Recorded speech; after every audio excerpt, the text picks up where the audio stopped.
Well, parents are celebrating their high school graduates. But with all that pride comes concerns about the cost of college. On average, families are spending 10 grand a year. There are some money moves that can help you save. So let's bring in Elizabeth Renter with NerdWallet. She's joining us live.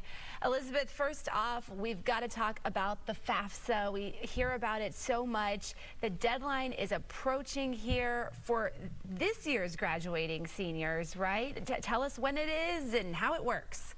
That's right. We're getting close to the deadline. So the FAFSA is the free application for federal student aid.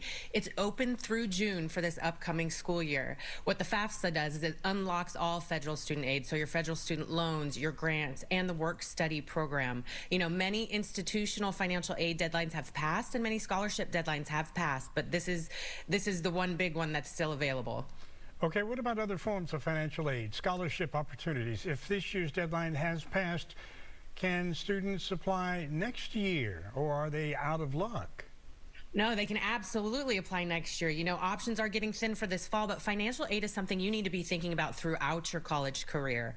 Scholarships and grants come available every year and throughout the year. So I would encourage students and their parents to keep an eye out for deadlines, you know, maybe twice a year, every single year that they're in college. And also remember that FAFSA is going to come online every October for the upcoming school year. That's another one you got to pay attention to your sophomore, your junior, and your senior year. Okay, so keep applying. If a student has already been awarded financial aid, what if they want to appeal that offer? Is that something that certain students should do? How does that work? Yeah, so you're right. That is an option that's available. It's not too late to ask for more money. Once you receive your financial aid award letter from the school, if you disagree with the amount that they say that you're entitled to, there is an appeals process in place. Now, success may vary. I would encourage students and their parents whose financial situation has changed since they filled out their application to potentially appeal. So maybe mom or dad lost a job since they filled out the financial aid application, or there's been some other change in the household finances. Contact your financial aid office and talk about the appeals process for sure. Okay, a lot of parents or students will need to apply for loans to pay. Now, what's your advice for anyone taking that particular route?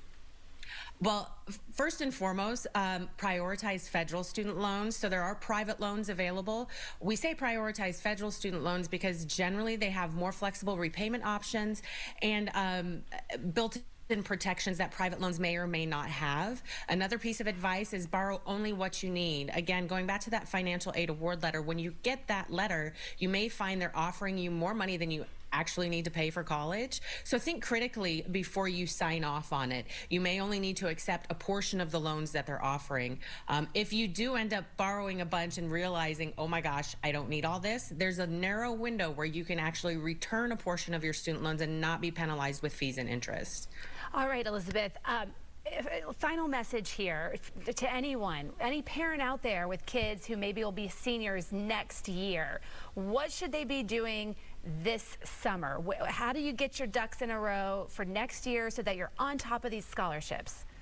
Right. If your student is going to be a senior in high school this coming year, you're probably comparing schools. So I would say when you're comparing costs, don't just pay attention to tuition and fees. Look at what's called the cost of attendance, which will include room and board, sometimes transportation and book costs.